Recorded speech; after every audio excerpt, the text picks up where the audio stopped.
Welcome to the BumbleKast. I'm your host, Ian Flynn, the Bumble King, and joining me as always is my Bumble co-host, Kyle, JCRB Krause. Well, we're back. It's Wednesday. Yep. And we were here yesterday too, presumably. Maybe. Yep. Maybe you heard an episode yesterday. And you'll be hearing another one tomorrow. Ian, we do a lot. Why do we do so much? Because tons of people have questions for us coming from our patrons over at patreon.com/BumbleKast, Ko-fi.com/BumbleKast, and our YouTube members. I guess so. When you got like nearly 200 people that we got to thank at the end of every episode, I guess that's a lot. Okay, well, here we are. Let's keep on rolling with the priority questions here, starting with this one from J Chance. Hey guys, would it be possible in future guest spots, if Ian can't do a good enough impression, could money be raised to hire a voice actor? Probably not, because it would have to be at least triple what we currently do for a guest spot, and more than likely any of the official voices can't do a guest spot episode in character because it's not licensed, it's not approved, it's not overseen by the license holder. Mm-hmm. So then we would be hiring out, somebody else to do an impression, and at that point, why are we doing that? I mean, it could be fun to have like some of the dub voice actors that do the dubs on YouTube. Could be fun, but I mean, there's just a lot going on here, so we'd kind of prefer to not make things any more complicated than they already are right now. Right now, we're still hashing out how to schedule and properly record all of our regular content. Yeah. Bringing in a third party is going to be, at this point, it's just a bit too much for our tiny operation to handle right now. Yep. We have a lot going on, and it's only really the two of us and a few very kind volunteers. So it's maybe someday, a long time away from now, we can look into doing something like that. But yeah, I'm going to say not now. Here's one from James. Here's a question that both of you can't refuse. What are your favorite Columbo episodes? I know I watched Columbo at some point. I just don't remember anything specific. I don't remember specific episodes, and I haven't watched Columbo in forever. I remember loving it, but I need to go back to it. And I like the one where he says just the facts. Most recently, though, there's an artist named Joe Chouinard. I may be saying that wrong. On Twitter, they're at Joe Choui, who did this absolutely perfect Columbo cross Frasier comic. Yeah, you mentioned this before, but it's worth mentioning again. It's perfect. I can't think of how many times I've read this thing, and it's just delightful. So check him out, check it out, and it's a hoot. All right, well, maybe someday I'll go back to picking up some Columbo. It's been a long time. I'll go back to it. Here's one from Hyper Metal Sonic. The astral plane within the Night Palace in Sonic and the Secret Rings is stated to be a realm that allows others to encourage the metaphysical. Does this mean it contains the concepts of metaphysics, or at least is a nexus of such things like its description implies? Possibly. It's a magic storybook world. The sky is the limit, I guess. Sure. I mean, could be whatever you want. You can headcanon within the headcanon. It's great. Here's one from Goomba Broadcast. What would Sonic X and Kirby Right Back At You look like if Sonic and Kirby were to suddenly swap places? In case y'all haven't seen the Kirby anime, it's basically Sonic X, but with King DDD ordering monsters online instead of making robots. Okay. I guess Cosmo lives because Kirby would just eat Black Oak. Kirby would just eat Eggman. There's that too. There you go. Problem solved. All the problems have been fixed. No more problems. I mean, Kirby could eat any of the E units that Eggman would send and would get delightful little themed robotic powers. Yeah. I suppose. Whereas Sonic, he'd be fighting these, I guess, elemental beings. How would you classify the Kirby mini bosses? think they're largely elemental because he takes their powers and he can bop them in a cartoonish fashion. He doesn't have to do anything violent. And not any more violent than Sonic's, Kirby does, anyway. Yeah, Sonic was perfectly happy chilling out in the village and helping out every now and again. They know how to treat a hero. He enjoys relaxing. It's a good gig. Oh. Everyone's trying to figure out what Kirby is in Sonic's world, but he's such a little adorable babby that cool, he can stick around. He's going to manage to actually put a dent in the Thorndike budget with the amount of food that he's eating out of the manor, but other than that, he's a perfect little gentleman. Kirby, he's so adorable. Although I'm having this mental image in my head now, thanks to the chat for suggesting it, to Sonic versus Meta Knight. That would be pretty badass. Well, boot up Smash Brothers. There you go. Well, yeah, but like a full-on choreographed anime fight between the two. Come on, that's cool. That's cool. Yeah, oh, absolutely. It'd be great. Yeah. And I never actually watched Right Back at You all the way through, but I think it very, very, very, very, very lightly followed Kirby's Adventure for a plot line. So Nightmare was the final big bad, and a semi-physical incarnation of darkness and negative emotions is something that Sonic can handle no problem. I'm being asked if Meta Knight would still sound like a Spaniard. I mean, oh, absolutely. Why would he sound like anything else? Are you asking if he would sound like an Irishman playing a Spaniard? Because that's the only other option. Playing a Spanish Egyptian, I should say. There we go.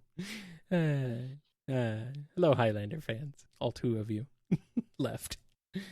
All right. Here's one from Exadel.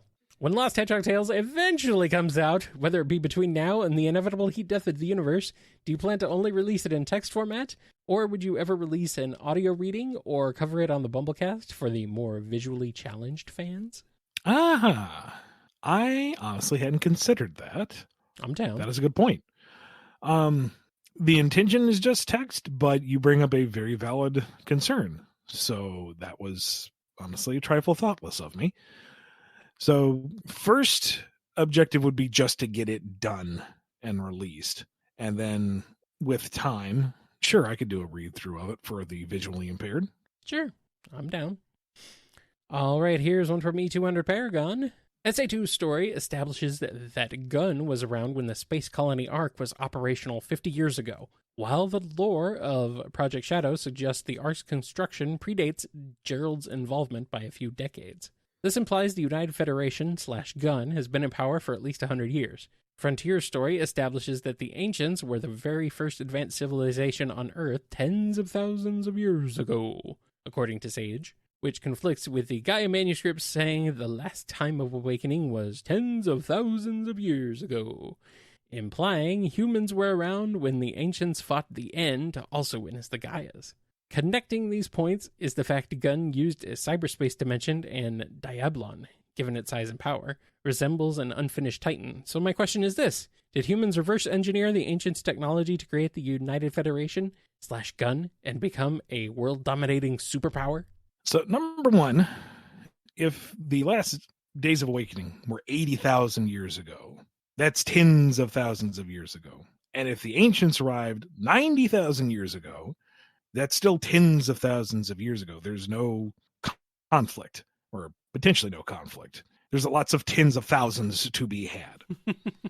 As for the Diablon resembling a Titan, I can see what you're going for, kinda, but to me it looks more like, discount Duplo Gundam than, Giganto. I would say that any resemblance was probably coincidental. But all that said, connecting the dots like that sounds exactly like something I would have done back in the day. So I can't confirm it for a variety of reasons, but I'm not going to outright dismiss it either, because you're on my wavelength. So That is a fun headcanon, Cool. which the Diablo also had. What with the cannon in its head, you see. The projectile weapon and the cranial armament. Duplo Gundam. That sounds pretty cool, actually. Gotta get him into Gundam early, you know? Here's a question from Dove. Do you think Blaze or Big are easily distracted with a laser pointer? What if we renamed it the Blazer Pointer? Would it work then? I think Blaze would be semi-distracted. She's delivering a State of the Union address or something to her people, and every now and again she's just kind of glancing over to the side. What is that? What is that? What is that? What is it on the ceiling? She just might be confused. I'm also easily distracted, to be fair. She'd be fine. She'd be able to keep her poise and otherwise remain focused on whatever was at hand. Mm-hmm. Big, I imagine those tiny little pupils would dilate. So it's nothing but darkness as he zeroes in. And then he moves with a quickness that is both terrifying and mesmerizing to behold, dashing back and forth with speeds that much mass should not be able to obtain as he hunts down this single point of light, zipping through the jungle. Oh, no. Oh, no. Does Big do... Trees are felled, rivers are recoursed as Big chases down the laser pointer. Does Big do the butt wiggle? Oh, absolutely. Okay, good. Nice. All right, here's one from Darth Grader. It seems like in issue 57, you have the characters constantly explain how the city is repairing itself without them knowing, giving characters like Sonic a level of insight that they really shouldn't have. Why did you not just show the city being damaged and repairing itself? Well, because in the issue itself, they are investigating. Like, they're making observations. They're shown seeing what's in the city and realizing that it has repaired itself. That's all that the dialogue is them coming to these conclusions. They are obtaining this knowledge through their own efforts. They don't magically know it's fixed. They're having discussions about how they are learning that it is fixed. I'm not sure how that was missed. And two, this is a static medium. If you wanted to show the city actively rebuilding, you would have multiple panels of just lines getting longer and filling in, and that's exceedingly boring to watch. So we could either, show a full page worth of storyboard material of these buildings becoming buildings again, or we can have the characters actively investigating the environment and learning for themselves what is happening and then reacting to that. Right. I prefer the latter. All right, here's one from Damien That Hedge. Ian, you mentioned that the comics aren't going to be reintroducing the human side of Sonic's Earth anytime soon. So my question is, who's the mysterious purple-haired lady from Tails Tube? When it was revealed, all you said was #knowing smile. So unused content or something more? I can't talk about knowing smiles. She's still a knowing smile, huh? Mm-hmm. That That means something unrevealed, something still pending. A lot of people thought Frontiers, but Mm-hmm. no. Is she a Pokemon gym leader? I'd still like to know. All right, and our last question before we take a break is from Chaos Sonic 1. What would be the anti-version of the game version of Sonic Forces? I'm of two minds of this. I mean, the easy answer is just to say it's Scourge's War instead of Kintobor's. He manages to rally all the ne'er-do-wells and they just decide to tear up the planet. That's a simple inverse. The good guys are not fighting, it's the bad guys that are fighting. And that's boring. So what if it's still the same premise? You have a Eggman character combating the rest of the world, but it's Kintobor deciding to take the initiative and actually clean up their world, clean up the pollution, rebuild society, incarcerate those who would burn everything to the ground. And it's Scourge and the others fighting to maintain the anarchy and chaos that they revel in. Yeah. And they have that big global war, and it is fighting against technically a force that wants to conquer them and get them in line, but it's for the greater good this time. I don't know. That might be a little more fun. What would Infinite's role be? Oh, well, clearly his name is Finite. He's incredibly humble, and he has been burdened with glorious purpose. The good Dr. Kentobor has given him this spectral ruby. What's another name for a ruby? Do rubies have other names? Sure, maybe. Or are they another type of freaking barrel? Whatever. The doctor's gifted me with this magical gem to bring about the reality that he envisions. Spectral sapphire. Really? Rubies are a type of sapphire? I mean, they're a type of gem, so I don't know if they're type of sapphire, but they might be. I'm being, hold on. We have a geologist in the room here, so are rubies a type of sapphire? They are both corundums, yes. Okay, so they're both corundums. So, okay. Sapphire is the blue variant, the ruby the red variant, both corundum. Okay, there we go. Corundums? Corundum, yep. Spectral corundum. That does not roll off the tongue. Nope, but spectral sapphire does. Got that double Yeah, X. but that's different. It's a blue conundrum. Red is not a conundrum, corundrum. We're having a conundrum over this one right now. I actually really like this idea now. Finite is trying to use this virtual reality gem to create the peaceful utopia that Kintobor wants for the world. Mm-hmm. But he's also imposing his will on others, which he knows isn't right, and it's destroying him on a moral level. Yeah. He is the villain here, but it's for the greater good. Is he really strong enough to see this through? My apologies to Liam O'Brien. That is a pale facsimile. Well, I was going to say, you're doing pretty decent, Liam O'Brien. I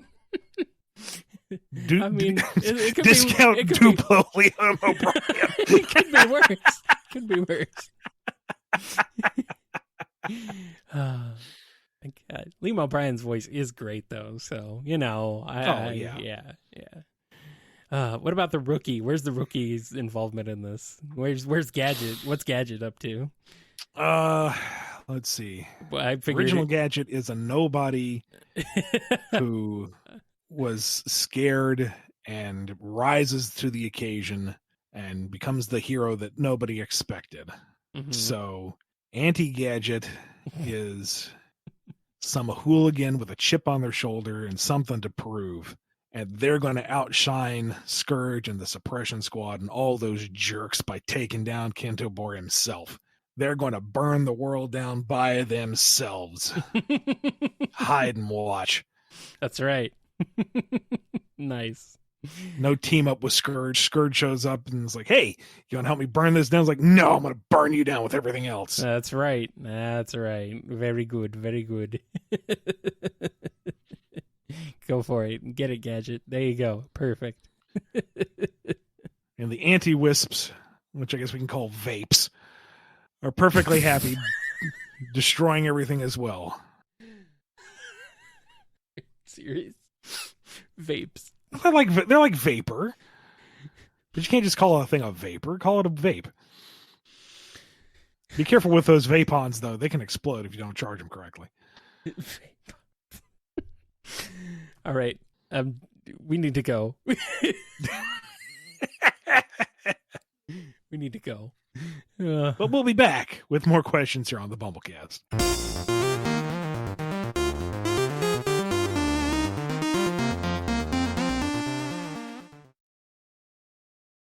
We're back with a question from Butter Noodles.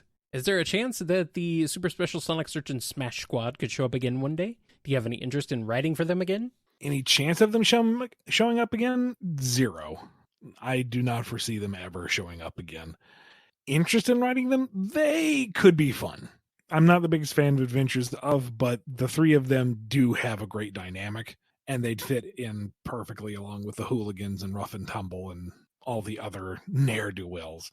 You could make them work. You were on your way to making them work in the post-reboot of Archie, so yeah. Bring them back. I bring back all that old unused stuff. Why not? It's there. Might as well use it. Here's a question from Bloody Gary. The unused dialogue of the script of Sonic 06 has Mephiles, or Solaris, saying he is the sun, like an embodiment, and that he transcends time and is a bridge to other worlds. Does this information still hold up, or do you think it can still be used for insights on Solaris? If it's unused, I would say it's non-canon.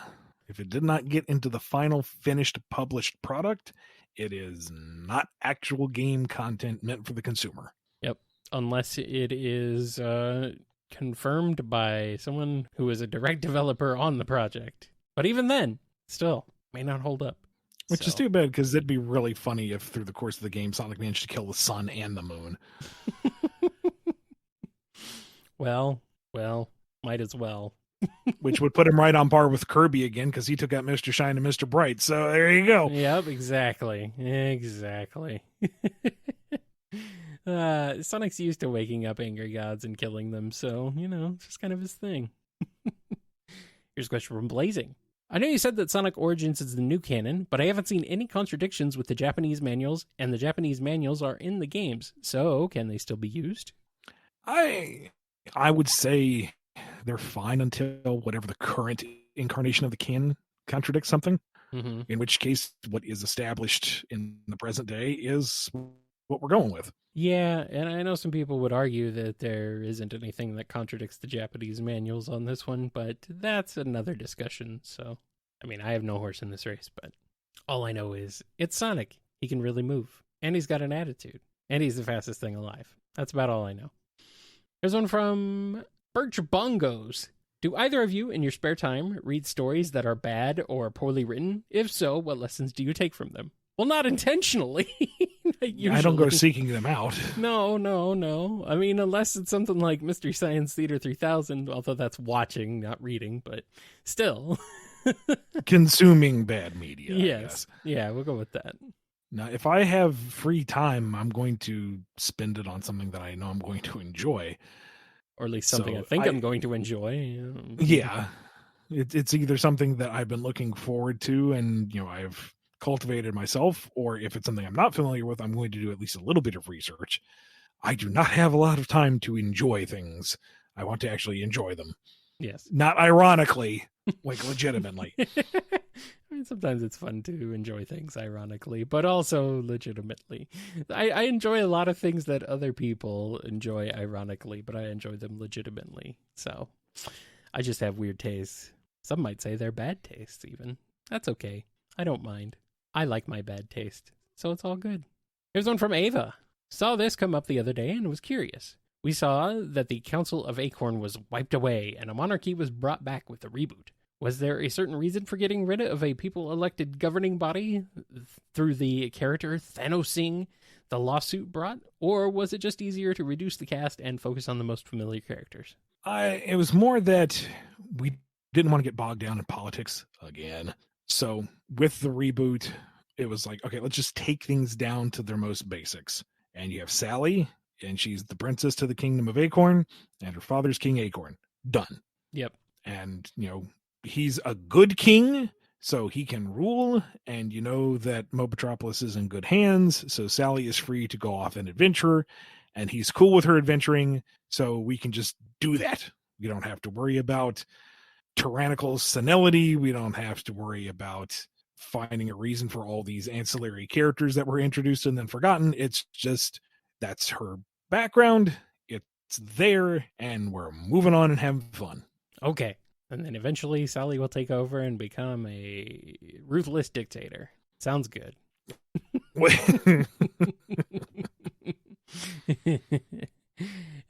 All right, here's one from Angie V. Is Kid able to switch out the type of liquid he can use with his pack or make any upgrades to it? Can it become Surge's ultimate soda fountain? She starts calling him Fizzy.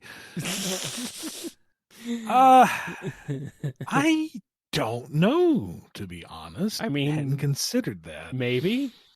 I would imagine that the pack needs to have a certain degree of clean water to function so that it isn't getting gunked up with any syrups or foreign materials floating around. So probably shooting someone in the face with a super soaker's worth of Dr. Pepper isn't going to fly. But he can also use a variety of other types of water, and seawater is pretty darn nasty. It's got a lot of stuff in it. Yes. So there might be a limit to what his filtration system can handle before he has to like clean it out. So I don't know. We never really considered that because the whole joke in his name is supposed to be water themed. Yeah. But maybe that's something to explore in the future. I want to drink the water. Fish poop in there. Here's one from Andrew D. While rereading the Mega Man story, Rock of Ages, I noticed that the encounter with Quint happened before the fight with Dr. Cossack in the Mega Man 4 adaptation. Were you planning to adapt Quint in some way before the events of Mega Man 4? Was the timeline rewritten somehow after this story? As the story started off in the near future and left off in the present, did Mega Man go back in time by the end, resulting in a time loop that he's now stuck in? What would have happened if that anomaly kept growing? Can you explain what exactly happened in that story? So I think originally the plan might have been to do Quint and the Game Boy games first, and then we changed our minds. So we switched gears to go to Mega Man 4 first. If you want an in-canon version answer to that, it's Rock didn't necessarily go through time linearly. Maybe he moved a little bit back and forth just one time, but time travel's funky. So there you go. Wibbly wobbly, timey wimey. That's how it always goes. Like, had the time anomaly grown, it would have eaten all of time, but then they destroyed it, so it didn't. Then time went back to normal. Time. Here's a question from Amazin. The Riders trilogy seems to be set in a futuristic setting, but based on the Babylon Rogues appearance in IDW and a certain name drop in Frontiers, where does the trilogy fit in the timeline? It's somewhere within the modern scope of things. I can't go into too much detail, but very roughly speaking, release order is more or less how things fall out. The thing is that the Rider series just happens to take place in cities like Monopole and Metal City that are very futuristic compared to the rest of the world. Sure, why not? I mean, there's a lot of cities that are very forward-thinking and futuristic-looking-ish in the real world, so I guess it could make sense. And our last question for this episode is from Alphamon or Yukon. Which is stronger, the Battlebird Armada's Battle Fortress or the Death Egg Mark II? The Battle Fortress went down to a lone child who was largely inexperienced, where the Death Egg 2 is still flying. Mm-hmm.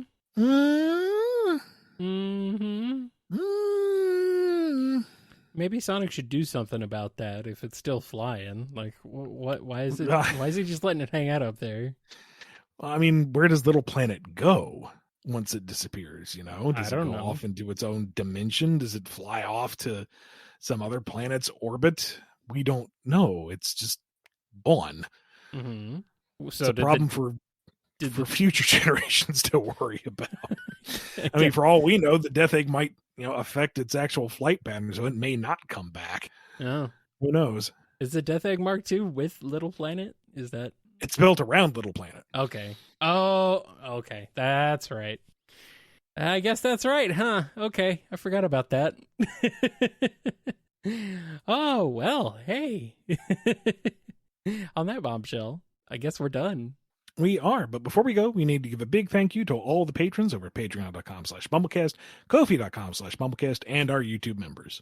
Big thank you to Daniel H., Jennifer R., James K., John B., Robotnik Home, Sam Cybercat, Samuel P., Torchbound, Mike B., Andrew D., Dave M., Saluchacat, J. Frost, Coupling Crew 128, Dois Diz Din, Noni, Hero of Light 13, Professor Scruffy Matt, Chris A., Sony, Triforce Riku, Sonic, John M., Jib, Fiona M., Yami M., Lee H.K., Lisa M., Scurvy Pirate Hog, Ben Wolfsbane, Chevelle, Arc Fighter, Keeper of Monsters, Axis, Xanderoni the Painter, Tick Tick, Twilord, Starlight Sec, Jonathan D., Z Broadcast, Chaosonic 1, the name is X, the Disgayan, Slayer Stain, Cameron H, Nimric, Godzilla, Nondal, Ink Thinks, Jolene B, Ava Arctic, Dove, Justin S, Justin Mountain Soul, Dabbler the Dalek, Alex GS, Sonic Legacy, Yuma221, Jennifer H, Pedanti Cat, Les, Red the Super Hammock, Nova Polyduo, Chad, Alphamon or Yukon, Joshua S. Omegawatt, Jack the Animator of the Stars and Tales, Derusival, Preston M, Jay the Redneck, Giselle, Noah M, Kojiro Highland, Awesome Cakester, Wildcard 717, Supersonic Fan, Sonic 84, Radry, Chase L, Tetsuya the Wise, Mancher, Endaben, Miles the Prower, Navarre, Exadel, Agent Kaz, Puppy the Scholar, 4 Sonic Fan, Rhythm Raccoon, Pig Dan 20, Wheelie Doe, Sandra BH, Ozjam, Shimmy M, Aiden S, Curly Quills, Angela V, In Zephyr, Smiley 21, Sammy S, The Marble Gardener, Subliminal, Miggy Sawdust, Sterling Sonic, Crooker, Vlad, Congo, Windskull, Supernova, Superior Pizza, Sonic PAG, Philip is Cold, Thigoff, The Crucified Devil, Loop De Loop, Omega Man 21, Thievius, Michael P, Dominic the Raccoon, Planet Breezy, Delta God 77, E200 Paragon, Razor, Unity, Kedrian, Lori L, Native Nerd 27, Jason G, Cody G, Nils, Sir Needle Mouse, SB, My Fish Eats Rocks, The ID Card, Philip C, Jonathan F, Hip Kid Brick, Levi C, Lacey M, Amazing, Lucky Lychee, Sameth S, Dead Air, They Made a Vow Their Mother Will Be Found, Raccoon Shinobi, Normal Person, Marcy H, Caswell, Mr. Murderbird, The Giant Murdering Bird, OK Cheese Stick, Adrian W, Zaylok, Nebula Noob, Tetsunknife, Ultra Guy, Crowbo, Salato 02, Sonic Mania 2099, Hadronis, Noob 600, Miles, Full Prower, Cool Christy 1, Paley, Dreamy Wish, Guts, GNS, Foofy 93, Mr. Snippy, or it's Mrs. Nippy, can't tell, Jamal S, Wheels 282, Hedgehog, Meta Mode, Frost the Hobbadon, Danny the Light, Buttered Noodles, Miles Prower D, L Technopada, Zapon Syrian, True Cosmic Digilab 79, Razor, Zoom, Sunblister 16, Steph Cube, Chaotic Canine, J Chance, Darth Grader, Dingy and That Hedge, Blazing, Birch Bongos, and Tyler Rennie M. Holy cow. That's a lot of names. It is. You are all wonderful, beautiful people. Outstanding. We wish that you'd be good to yourselves, be good to each other, and we will see you next time on the BumbleKast. Take care, everybody. And the cats are over there jingling bells. You know what? So right now, What's I up? have Midna. Yeah. And Midna has been spicy to the foster cats for the most part. And I have Croft, Yeah. who is one of the foster cats. And we put a little bell collar on her because we can't tell the 3 black cats apart at a glance. Okay. We can tell who Ed. We know who Ed is because he's the biggest. Mhm. He's like a medicine ball with feet. Yeah. We know who, but Tenebrae and Croft, at a glance, it's hard to tell, especially if they're sitting upright and just looking straight up at you. Huh. So we have them on the bell. Croft and Midna have both been sitting next to me, sleeping this entire recording session. Yeah. Croft got up, walked over to Midna, and Midna groomed her head without any fuss. Don't. And then it looked like they were about to get fussy, so I just kind of like gave them a gentle pat, and now they've gone their separate ways. But this was huge. Wow. This is a big step. And it further frustrates me that the family that is going to look after them is picking them up tomorrow. Oh. So no more 4 cats, only 2 again. Yeah, and to be perfectly honest, I am not handling that well. Oh. Well. Love these little goobers. And you've only had them for like a month. Yeah, but we would house sit, you know. I know. You've known them for past. longer than that. I Yeah. won't Were miss they all the litter that they track into the bed, though. Ooh, That ooh. will be all right.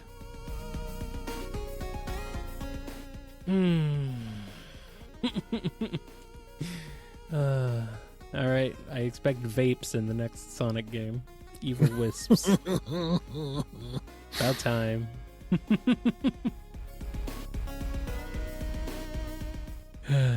I'm being asked what the ending would be of that one. Chaos Sonic 1, you can make up an ending. Hit the jewel. Well, the ending would just be, the return to status quo. The Eggman Empire is crushed, and Kintapor's dream of a peaceful world is foiled. Well, I guess there you go. That's one way to do it. You've been listening to the BumbleKast, a co-production of Bumble King Comics and the KNGI Network. Original theme music composed by Ken Coda Snyder. Remixed intro by T-Lopes. Find out more information, along with podcast feeder links, MP3 downloads, and more at bumbleking.com and kngi.org.